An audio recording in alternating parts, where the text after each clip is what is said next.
Hold on tight for the next hour. You're entering into a place, a zone called the alternative to the alternative media.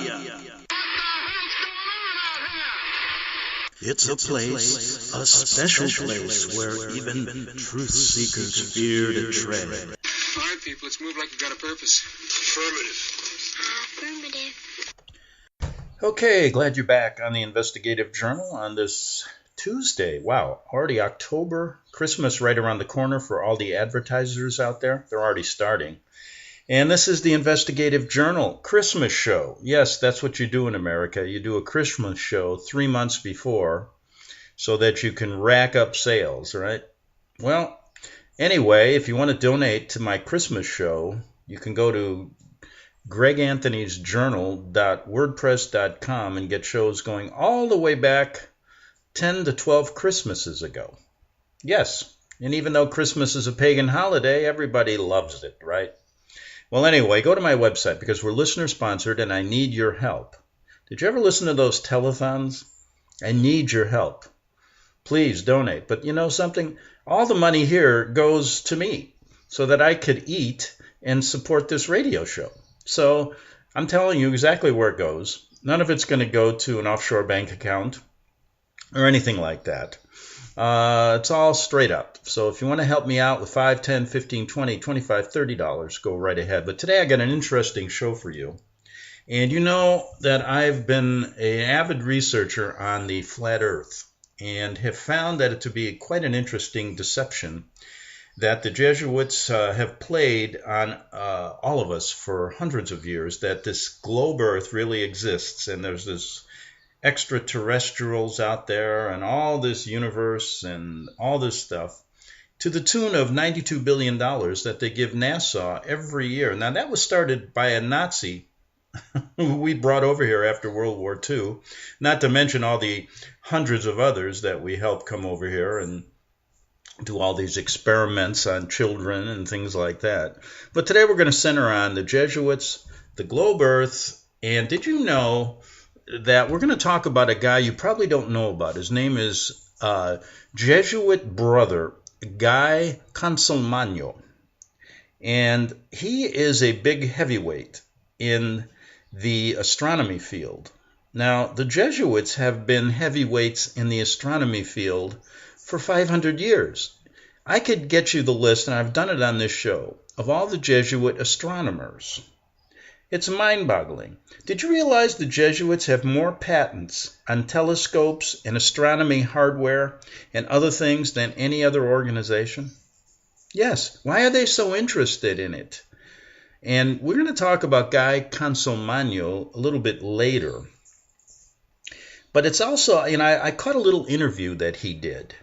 And he was making fun of the flat earth and Genesis in a sense that he was saying that he was doing this. He was asked to do a Bible study. Isn't that crazy? A Jesuit doing a Bible study. That's like asking Satan to sit down and have dinner with you, and say, hey, come on, let's have a nice dinner. And no blood today, folks. No blood, Satan. Just a nice, happy meal. Let's go to McDonald's and get a Happy Meal. It's the same thing. So you got Guy Consolmagno. I listened to a little interview he did, and we're going to get into him a little bit. I'll read his bio in the second half hour. But it's just, he's the head of the Vatican Observatory. He was from Michigan, a Jesuit. He went through his vows in 1991 as a brother, and he's a heavyweight in the pseudoscientific world of the globe and making sure that people never learn the truth about even Captain Cook. Do you know, now, this is Captain Cook in 1776. I trust him more than Guy Consolmagno. You ought to read his bio. I'm going to read it to you. He's got Harvard. He's got all this. It's incredible. But he's a Jesuit priest. But you wouldn't know it unless he puts on his little robes, which he doesn't do very often. But did you know that Captain Cook took a trip around the ice wall? So we're talking about the flat earth. And he traversed it, mapping it out, and giving points, names, and everything, which you can find. And he went approximately 66,000 miles it took him to get around that ice wall. So he wasn't going like from Antarctica and in the globe theory to the Arctic, etc. He was going like on a record player, you know. I think he went, I don't know if he went, I think he went clockwise. Maybe he went counterclockwise, I don't know. But just think of it that way. So I would tend to trust him over these guys who have been taking us to the cleaners as far as money and theory and really deceiving people to the core. Now, a lot of people think it's not important, but when you understand them, you know, first of all, that's what I said about them holding patents and all this. Why are they so interested in this? Well, let's look at the broad picture, and then we'll get to Guy Consolmagno. And I find it interesting that there's been a number of people that have done stories on him, and they do not know how to pronounce his name. That's because they haven't lived in Italy. It's Consolmagno. Okay? Consolmagno. That's how you say it. So all you guys out there that are doing research, which is better than mine, just go to my website for this show just to learn how to say his name. Okay? All right. So are all these things we talk about the Jesuits? See, I like to start out at the simple stuff. Like, what are we walking on here? What is this thing we call Earth? You know, we touch the ground, we play in the water, we look at the trees, we enjoy camping, but do we really know what we're on? Do we know what it is? Now, that's a pretty good starting point for me, and I don't like to be deceived about it. Now, whether it takes me a lifetime, and there ain't much left in, I'm on the downward slope. You know, I've already got to the top of the mountain in terms of years, and I'm on my way down, so to speak, as far as years. And you sit here at my age going, oh, God, give me just a few more days, you know. And some days it's so hard to get out of bed, you know. But once you get up, boy, you feel good. You feel like you're 20 again. But anyway, so let's look at these agendas, these goals, connect the Jesuits to massive deception.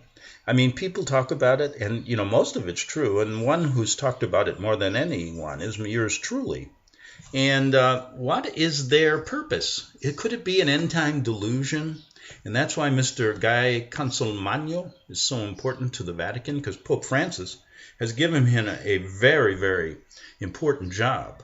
Now, everybody's talked about this, but starting the Jesuits have been masterminds behind deception spanning centuries.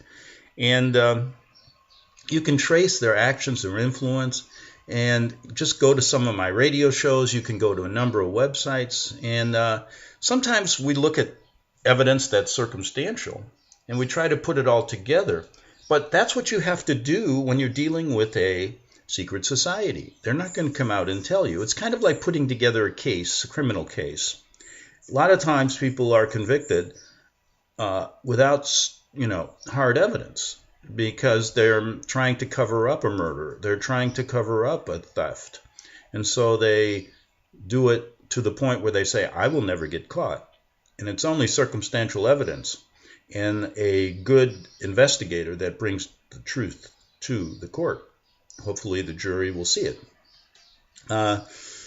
And as a lawyer would say, there's no legal distinction between direct and circumstantial evidence for its value, probative value. The law permits you to give equal weight to both. And although you'd rather have the gun that shot the man that you're trying to get justice for, sometimes you can't get that. And sometimes you need to use circumstantial evidence to do it. So that's what we do sometimes with the Jesuits. And they're very shrewd at fighting back, because they've got a propaganda system that's so huge that, you know, it's hard to fight back when you're dealing with circumstantial evidence.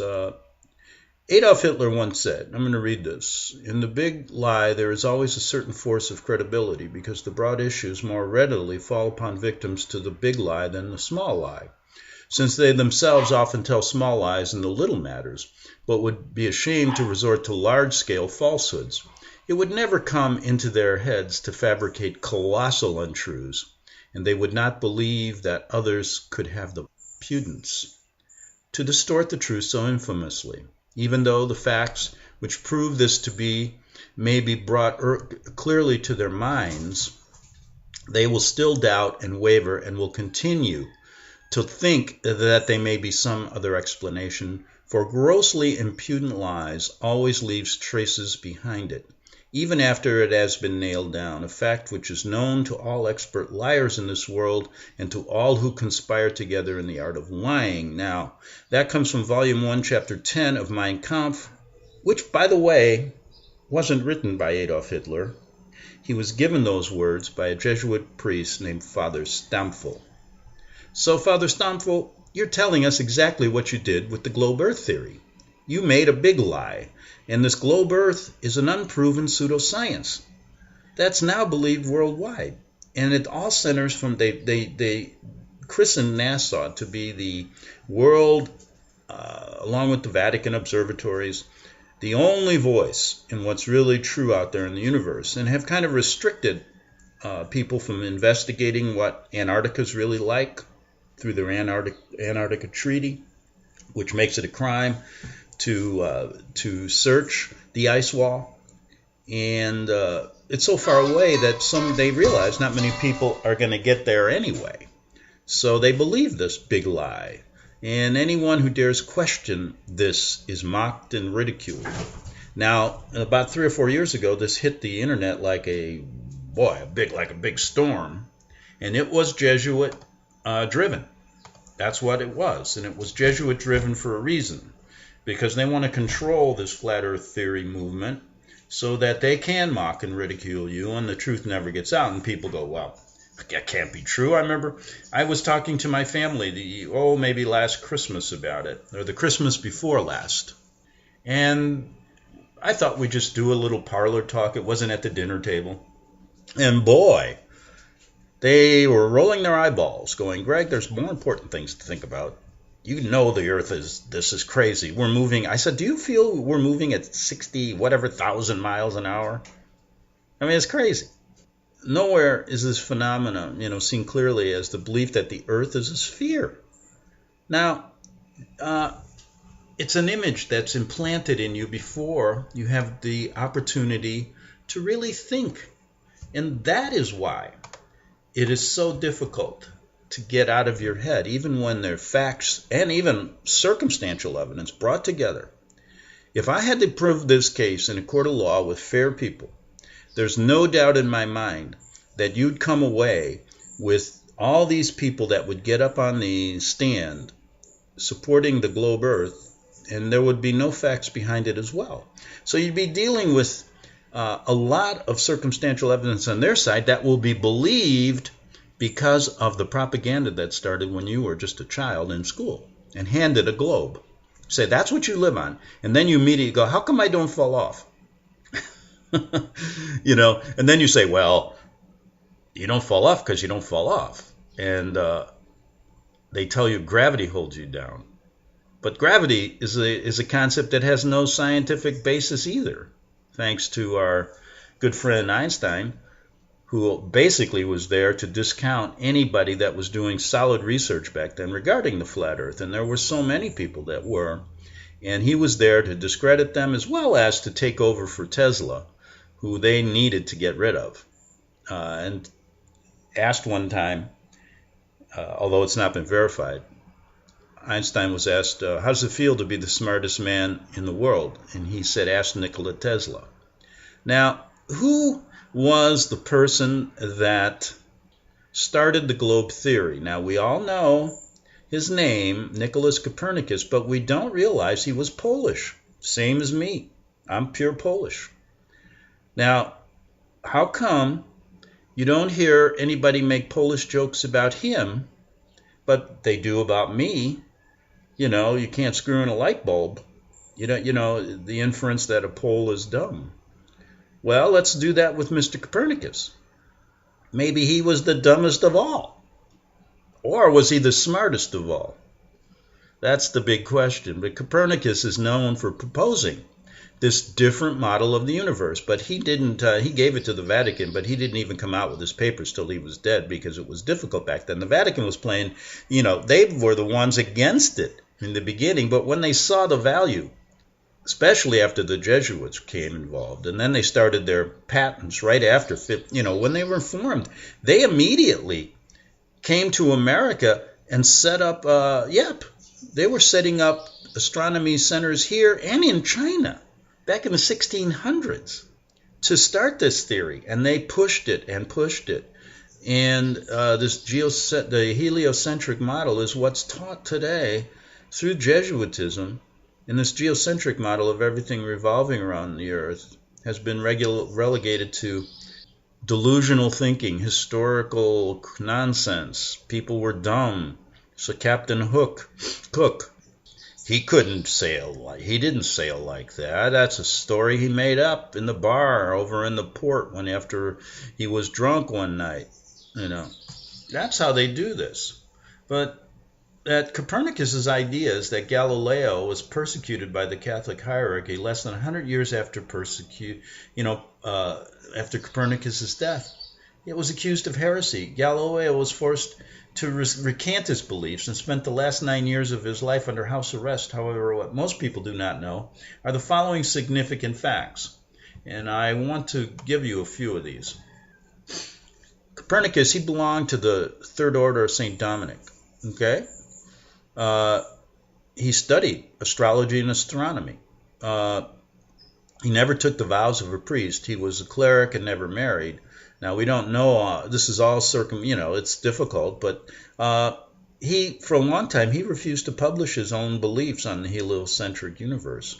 Finally, he did, and I think it was 1531, he published a brief paper. And none of it, by the way, has ever been proven. 2 years later, another gentleman lectured on Copernicus' model before Pope Clement VII.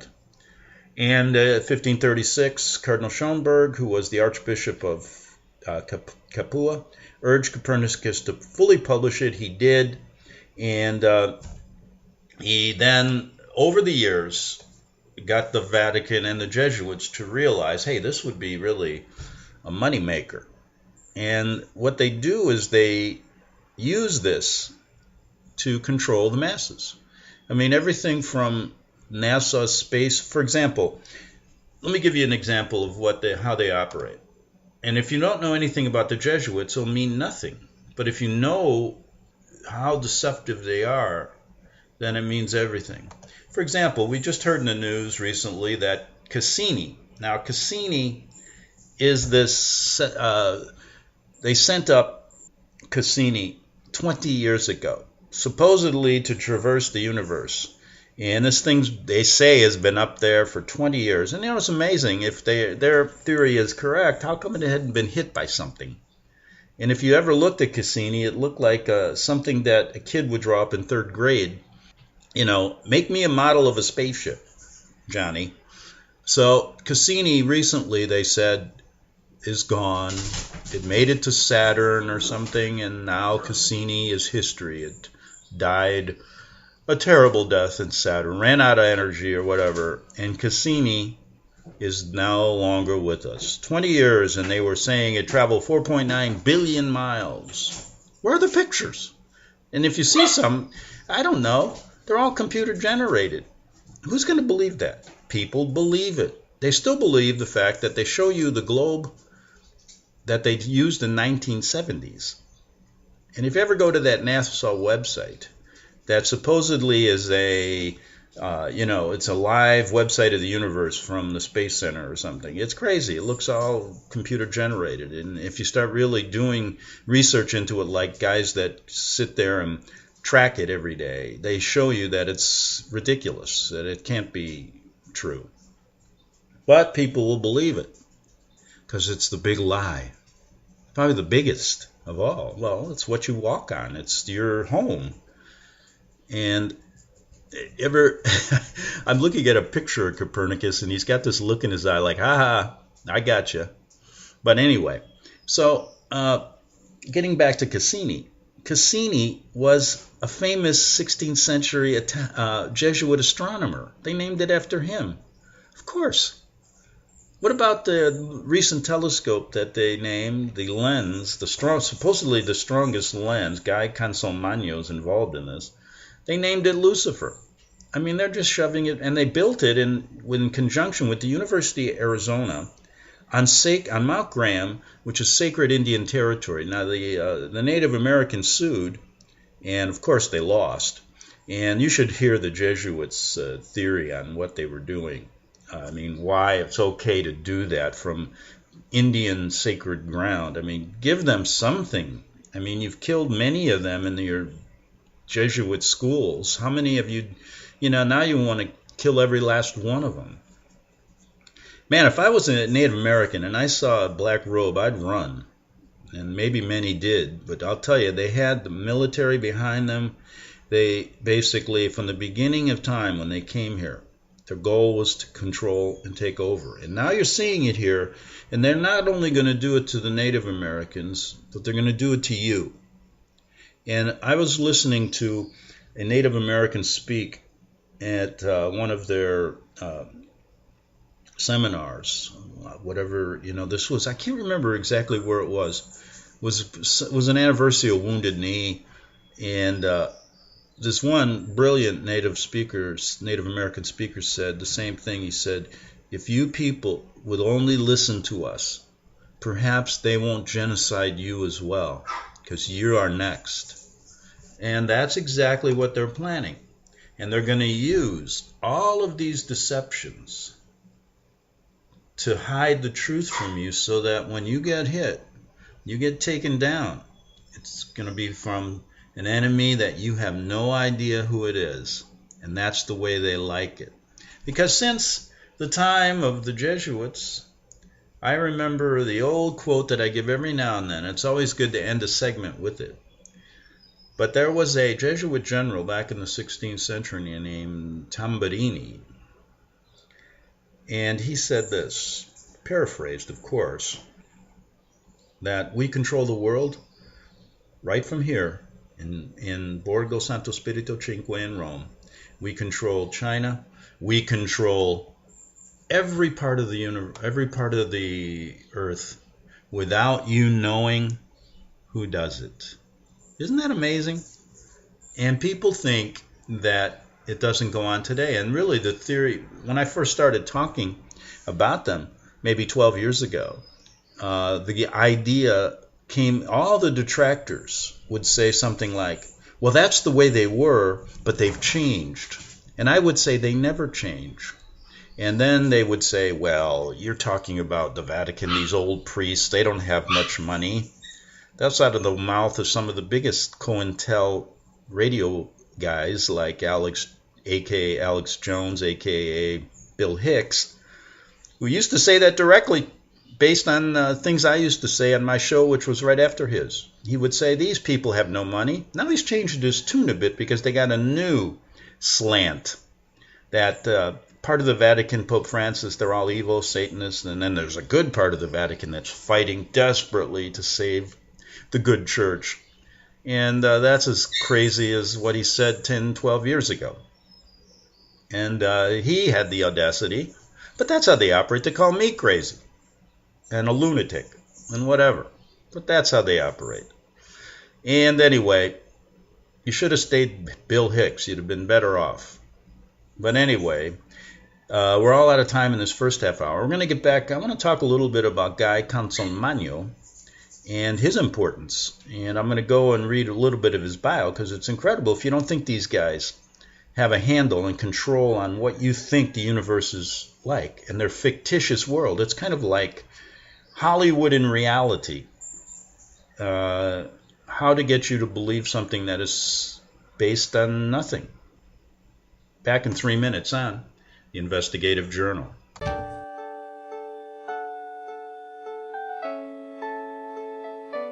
The program you are listening to is 100% sponsored by you, the listener, on this First Amendment Rights Media channel.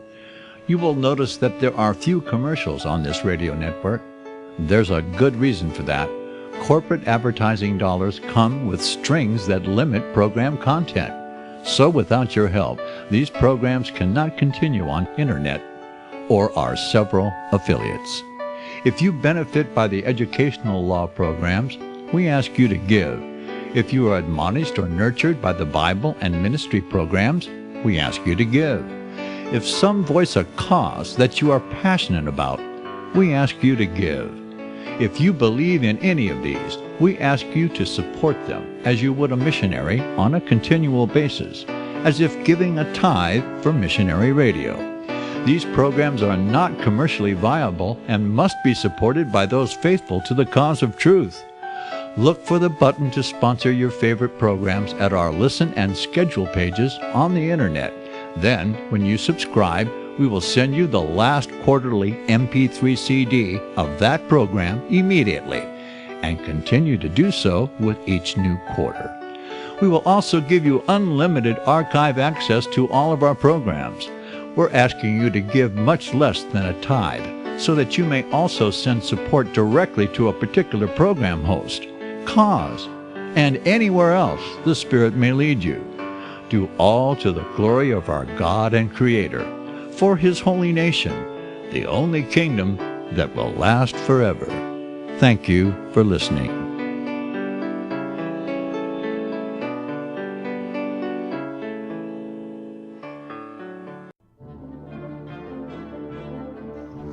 Visit crosstheborder.org, CROSS, crosstheborder.org, to get your print, EPUB, or PDF version of Nicholas Arthur's new book titled When the Third Temple is Built.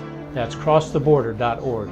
When it comes to prophecy today, much of the evangelical Christian world has their eyes on Israel, waiting and watching to see when the third temple will begin to be built. The plans are drawn. The Jewish people are eager. Most evangelical Christians today believe that the rapture will happen before the third temple is built. Hi, I'm Michael Eugene. I was taught that Daniel's 70th week was in the future.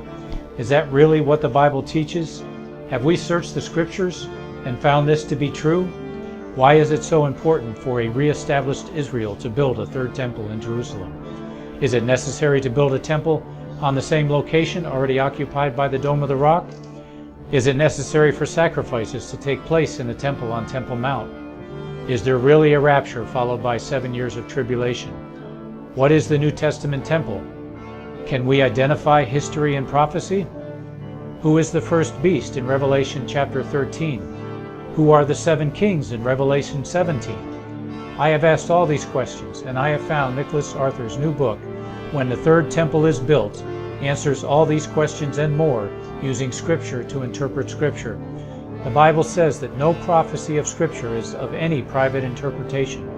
Nicholas shows us in his new book, When the Third Temple is Built, how the Bible interprets prophecy and not man's private interpretation.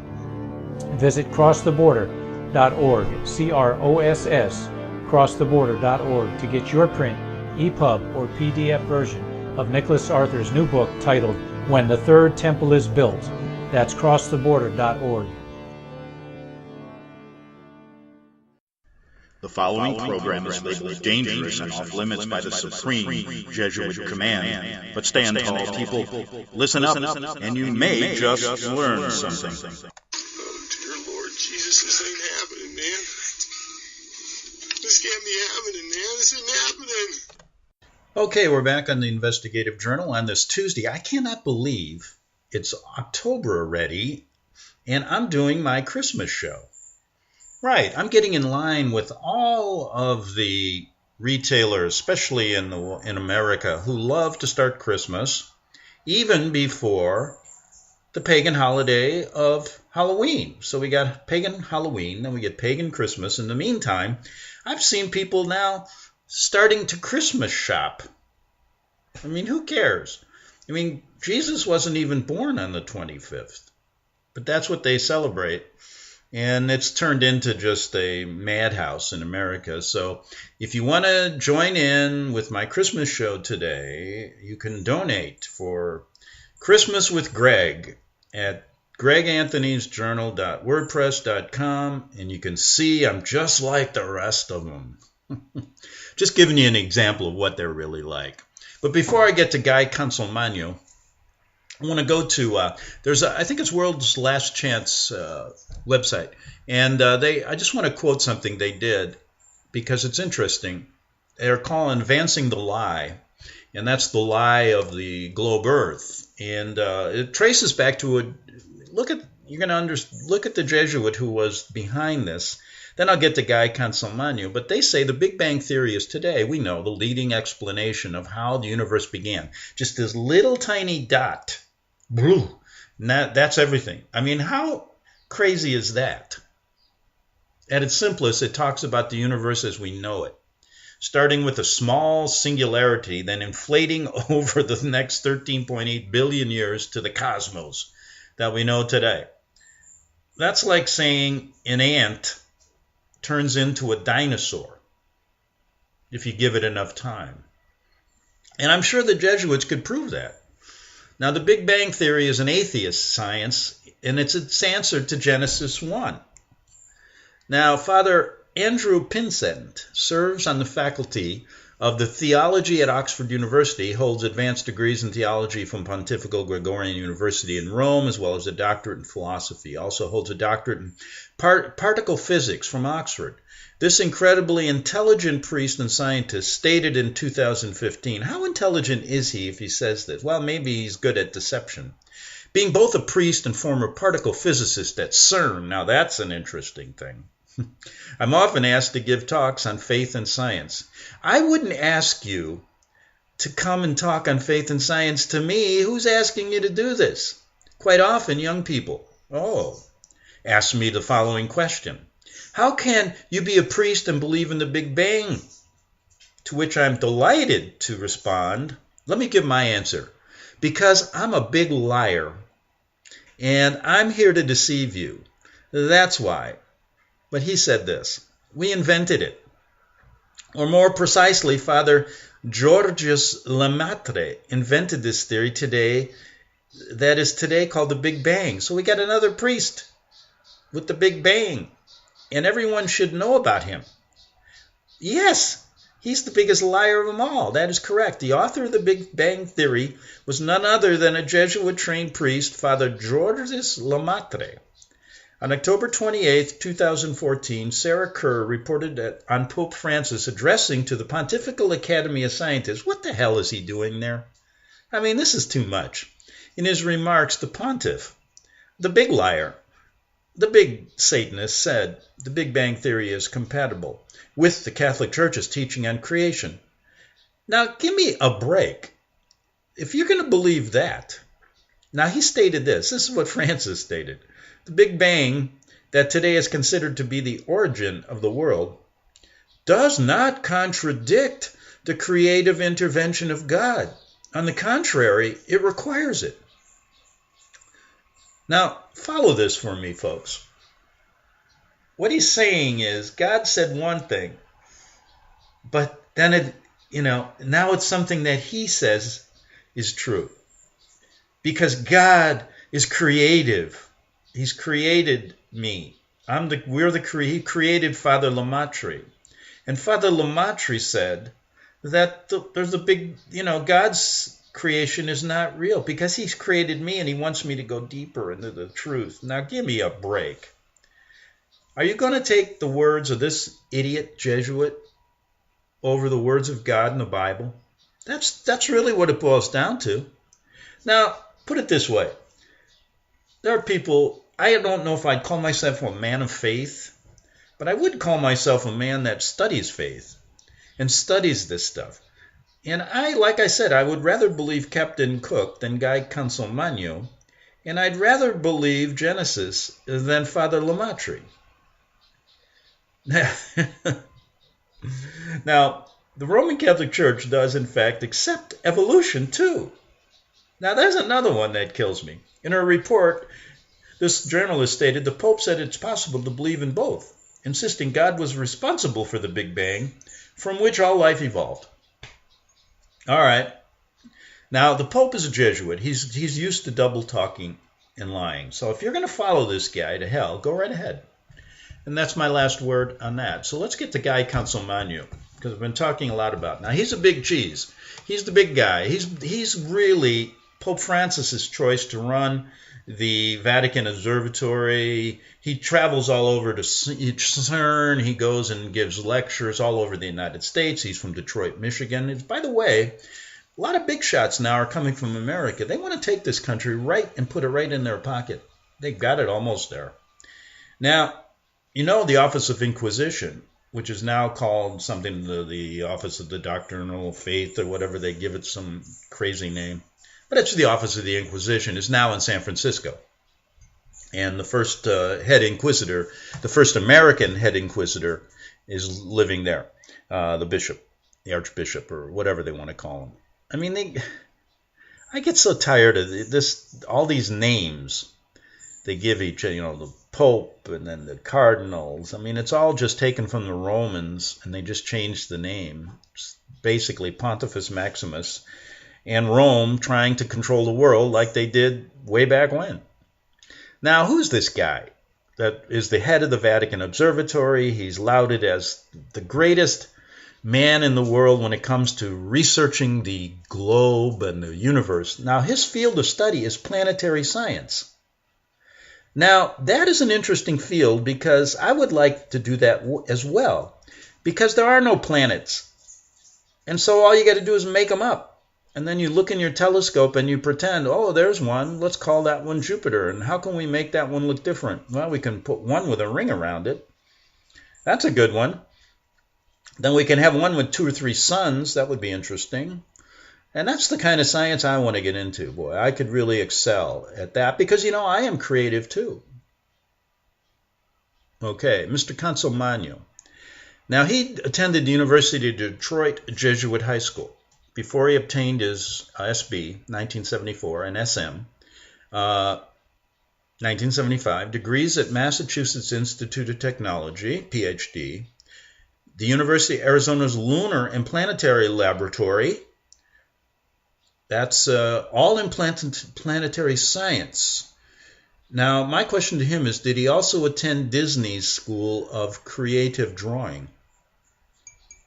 After postdoctoral research and teaching at Harvard College Observatory and MIT, in 1983 he joined the Peace Corps to serve in Kenya for 2 years. Now, what was he doing there? Oh, he's teaching the Kenyans astronomy and physics.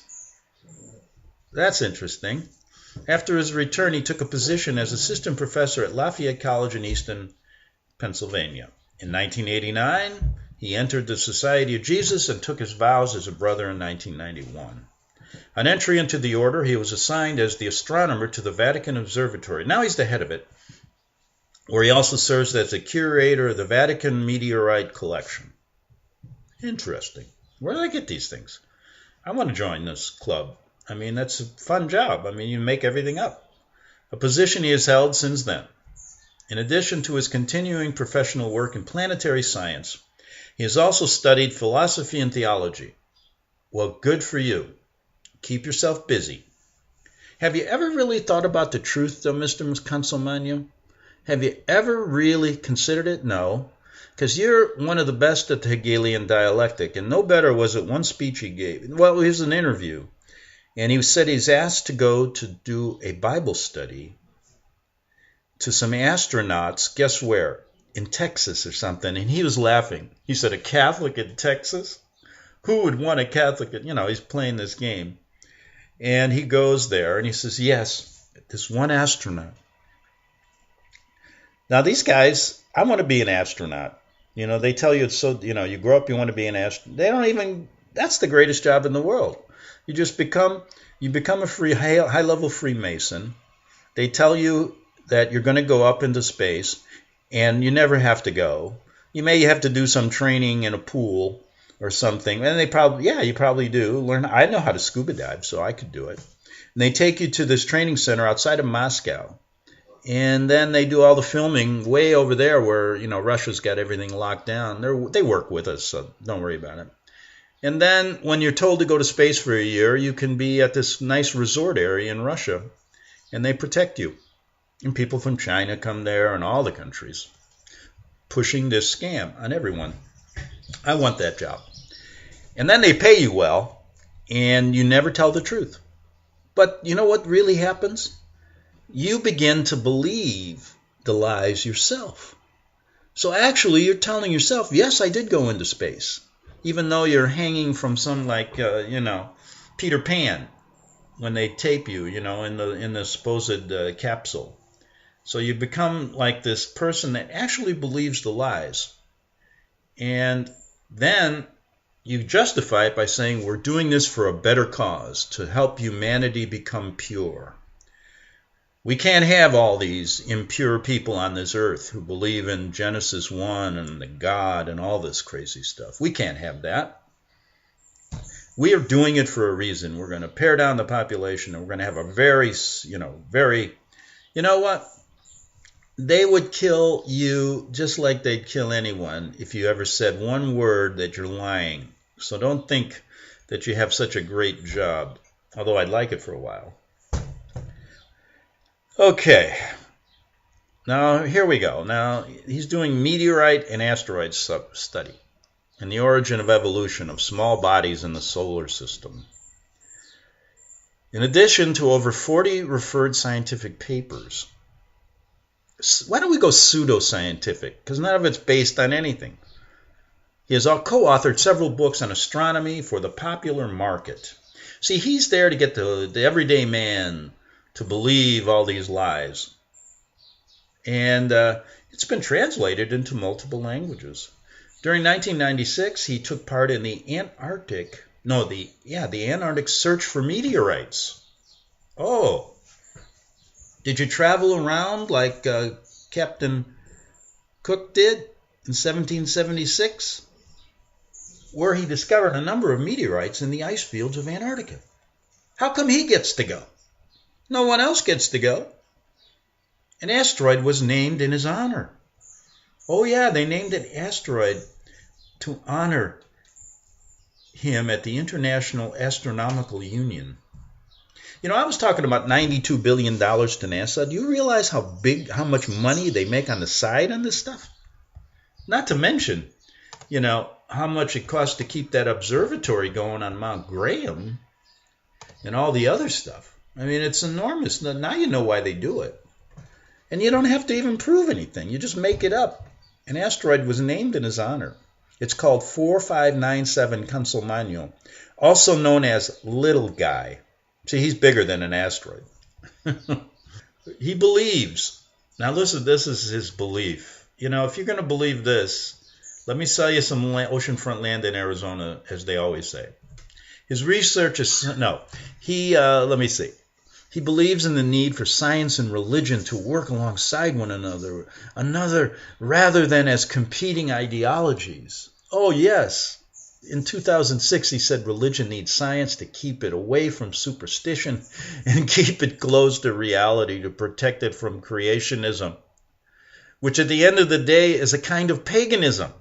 It's turning God into a nature god. So what he's doing is he's reversing everything. You see, they're pagans and Satanists, but they're saying people believe in creationism is pagan, and that you must have science and religion work. It sounds great, right? But it's a bunch of BS. Consolmagno was recently the chair of the Division for Planetary Sciences of the American Astronomical Society. He's the head guy, and he's a Jesuit priest. What did I tell you? Serving from October 26 to October 27. Consolmagno is a popular speaker as well as a writer of popular science. He has been a guest of honor of several science fiction conventions, including, that's where he belongs, science fiction conventions, because that's all it is. Confusion is his native state of Michigan in 2002, Boscone in these are all the science fiction ones. This is where he really excels. Conclave in 2009. I don't think I've seen him at Comic-Con in San Diego, but he should be there. Dressed up as a Jesuit priest. Yep. MusicCon in 2015, MiniCon and WorldCon in 2007.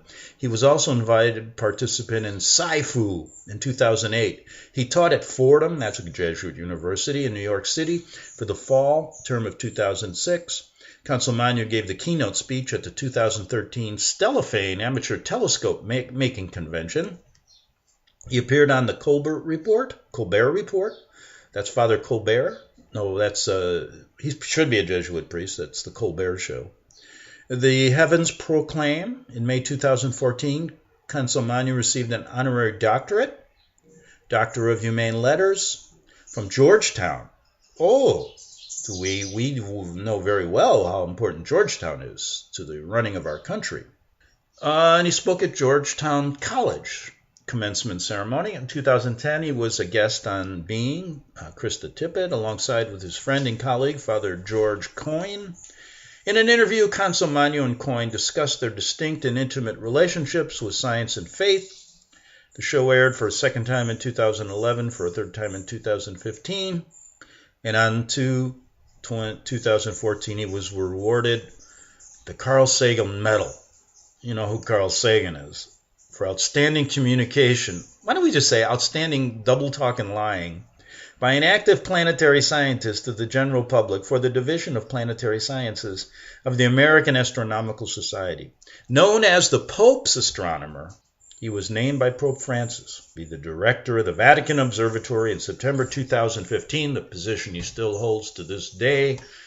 And you don't think the Jesuits have any say in what's going on with this crazy idea that the earth is a globe? They're right at the center of it, and they're going to keep being right at the center of it, just like they're right at the center of our politics, right at the center of our education, right at the center of the food we eat, right at the center of everything, and right at the center of orchestrating wars that are on the way.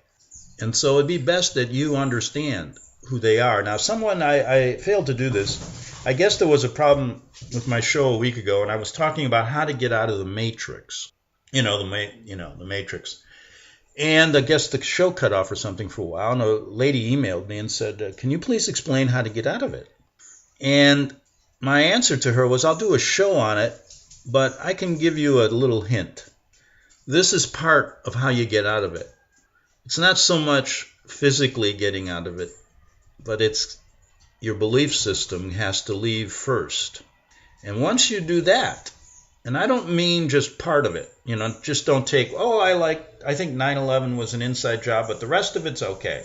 No, you got to start with it's a whole process. And once you can absorb some of these belief systems that you've had for years and rid them, just like you get rid of mosquitoes in your house, then you got to start at getting out of it, because they're going to be there no matter what. Even if let's say you were the 100%, you've taken away all your beliefs and you now instilled yourself with this idea, I know that God exists. I know that the earth can't be the way they say. I know that the Jesuits have been controlling America, and the Jesuits have basically we're basically the founding fathers of this country for a reason. Once you get into these areas, let's say you're perfect at it. You're still going to be there because they can get you anytime they want, but you're out of it in one respect. You're into another world, the world that is reality, not their fictional world. And that's the first step, getting out. And there are many more. And you know something? I'm not an expert. I only take you so far.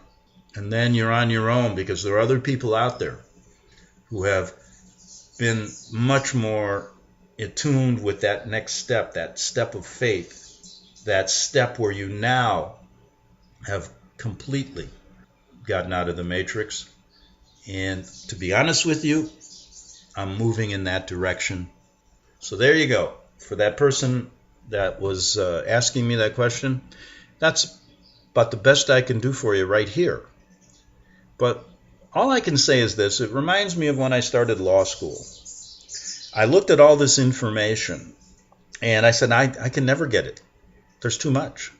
And I had this wise tutor, and I luckily took his advice, because I would have never got through law school without it. And people ask me, well, it's crazy. Why did you want to go to law school? To learn. How are you going to know their evil system if you don't know what it is? You can criticize it, but when you see it up close and you know how the inner workings of the law work, you can see how they can manipulate it. Well, I'd have never got through it if it wasn't for a guy named Harry. He was the oldest man to ever pass the bar. Well, the oldest man first to graduate from law school in his late 80s. And he said he went because he was bored. He was a physicist. And I never did get a chance to talk to him about the globe Earth because we weren't talking about that. But he said he was bored and he wanted to go to law school with his daughter. So he did. He passed the bar first time. And he was doing a course in trusts. And people said, Greg, get Harry. Not many people do, but he's a great tutor. Because I was having struggles in my first semester. Harry sat me down, and within a month, the troubles all went away. And I passed every exam. I listened to his methods, and every year it got easier. And I'm telling you something, he knew how to do it. And there's a method to studying, especially law. So anyway, I appreciate Harry passed away, of course. So that's years ago. But he did tell me one thing, and it applies to what we're talking about today. And when I asked him that same question, I said, Harry, there's so much information here. How can I do it? Now, his analogy was very simple. He said, think of it as, now, don't take this literally. I said, well, I'm smart enough not to do that, Harry. Pretend you have to eat an elephant. How are you going to do that? You're going to do it one little bit at a time. And pretty soon, you will have all the information. But you have to take it one day, one paragraph, one issue at a time, one subject at a time, and then put them all together. And so the poor elephant at the end of my law school days was eaten, all 20,000 pounds of all that legal information, and I passed. So the same thing with the study of the deceptions of the Jesuits and the Vatican-led New World Order. It's an enormous subject, and you're never going to get it in a day. You won't get it in 10 years, but you're going to take it. It's a bigger course than even law school. And you're going to take it one piece at a time, one step at a time, one issue at a time, one story at a time, one subject at a time, until you basically get out of the matrix with the knowledge that you now have put into your arsenal of truth. We're all out of time. Thanks for listening. Hope you got something out of this show. And we'll be back tomorrow, Wednesday, on the Investigative Journal. Have a good evening. The book of Revelation says, the spirit of prophecy is the testimony of Jesus Christ. This is at the very heart of FirstAmendmentRadio.com. In that spirit, we have created the Prophecy Reality News app for all of your mobile devices, streaming First Amendment Radio 24 hours a day, 7 days a week. Available for your Apple, Android device, and smartphone, absolutely free. Get the Prophecy Reality News app installed today so you can listen to First Amendment Radio wherever you are. The Prophecy. Since the beginning of time, kings have sought it, nations have fought for it. It has been traded, it has been borrowed, it has been purchased, it has been stolen. There's a reason for it. To secure the blessings of liberty to ourselves and to our posterity. Invest with the security of gold and silver. Call Discount Gold and Silver Trading at 1-800-375-4188 or visit discountgoldandsilvertrading.net. Listen to Financial Survival with your host Melody Cedarstrom right here on FirstAmendmentRadio.com at 4 p.m. Eastern or 1 p.m. Pacific Time. Visit discountgoldandsilvertrading.net or call Discount Gold and Silver Trading at 1-800-375-4188. Toll free 1-800-375-4188.